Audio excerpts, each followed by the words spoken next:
sisi jukumu letu kama jeshi la polisi ni kutoa elimu kwa muda wote, kuwe na matukio na kusiwe na matukio.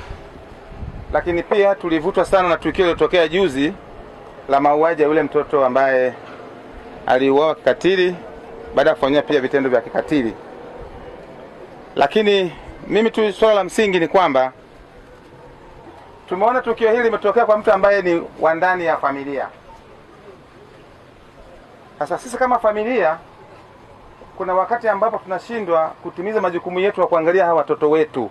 Ndio maana nimesema wakina mama mpo? Kwa sababu kwenye malezi ya watoto wetu wakina mama mna jukumu kubwa sana ukiacha wakina baba.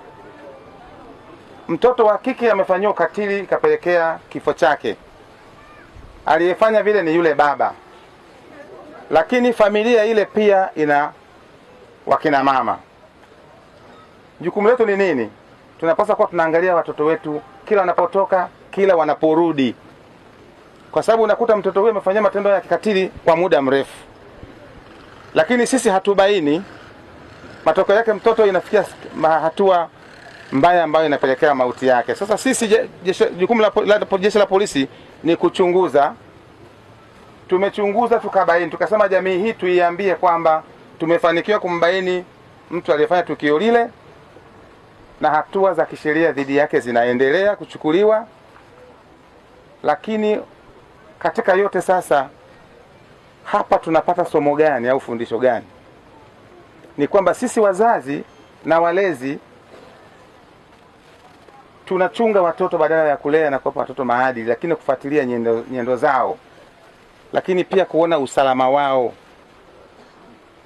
Niwapongeza na kina mama, nadhani ndio wengi zaidi katika hadhara hii ambao sasa jukumu letu sisi tunaamua uchungu, tunazaa wale watoto. Ule uchungu uendelee kwa yule mtoto kadri anavyozidi kukua mpaka anavyojitegemea.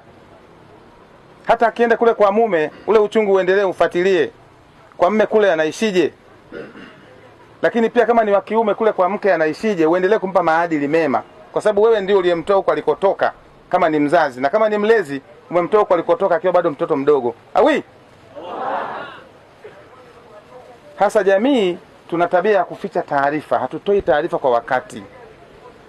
Matokeo yake umeona kiashiria cha tukio au dalili fulani ambazo sio nzuri kwa maana ya uhalifu, hutoi taarifa kwa wakati. Ukijenga mashaka mahala popote kwamba hapa naona kuna hali sio ya kawaida, toa taarifa. Viongozi wako wengi. Kama humwamini mwenyekiti basi nenda kwa mtendaji. Kama humwamini mtendaji basi nenda kwa mheshimiwa diwani. Humwamini diwani basi nenda kwa mheshimiwa mpaka mkuu wa wilaya, kote mpaka kwetu huko tunakaguzi kata kwenye maeneo yetu kule ambao wanapokea hizo taarifa za uhalifu pia. Toa taarifa. Kwa sababu hiyo taarifa ukitoa kwa wakati sisi tutaishughulikia pia kwa wakati. Kwa hiyo ili tukio sasa linatufundisha haya matukio wenzenu tunawaambia kila siku yanaweza kutokea kwa mtu wa karibu. Sisi mnaweza kuamini kama mtu yule ambaye hadi tuko naye tunaenda anaojiwa na waandishi wa habari naye anaonyesha majonzi, kumbe kikulacho.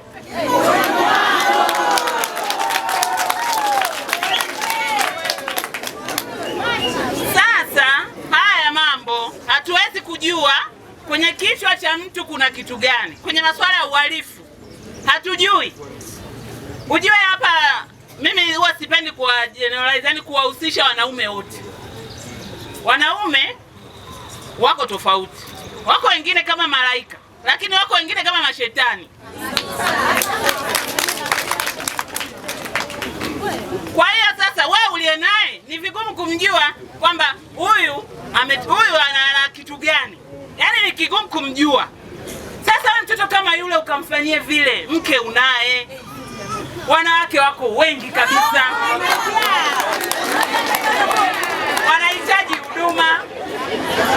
Unaendaje kwenda kufanya kitu kama hicho?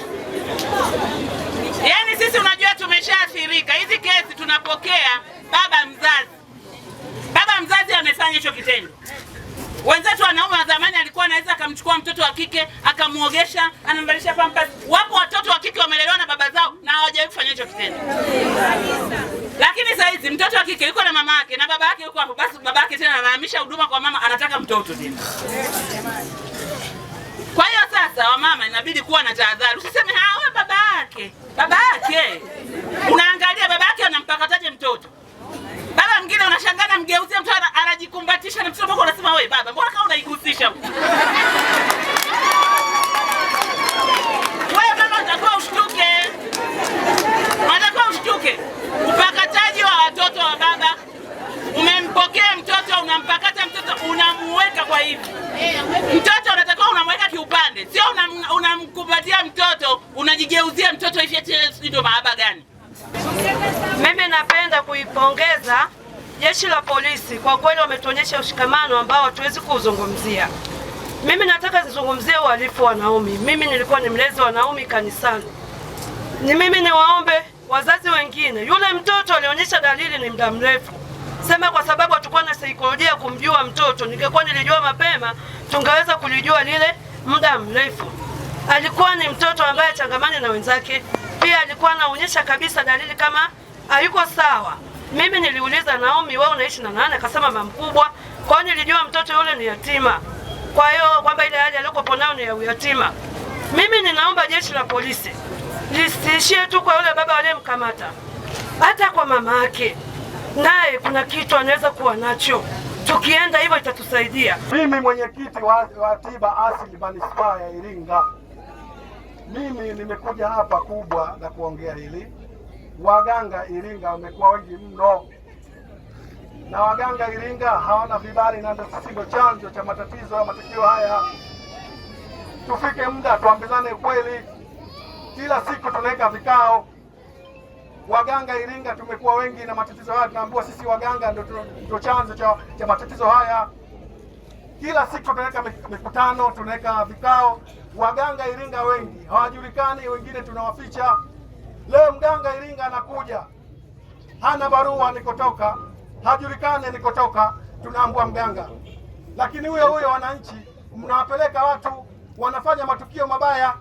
Sisi tukizungumza kweli tunasema hawana lolote, tunaambua hatuna chochote. Lakini sisi ndio viongozi, tunakutana na serikali kila siku, tunakaa vikao, polisi pale wanakaa vikao, waganga wengine hawaji.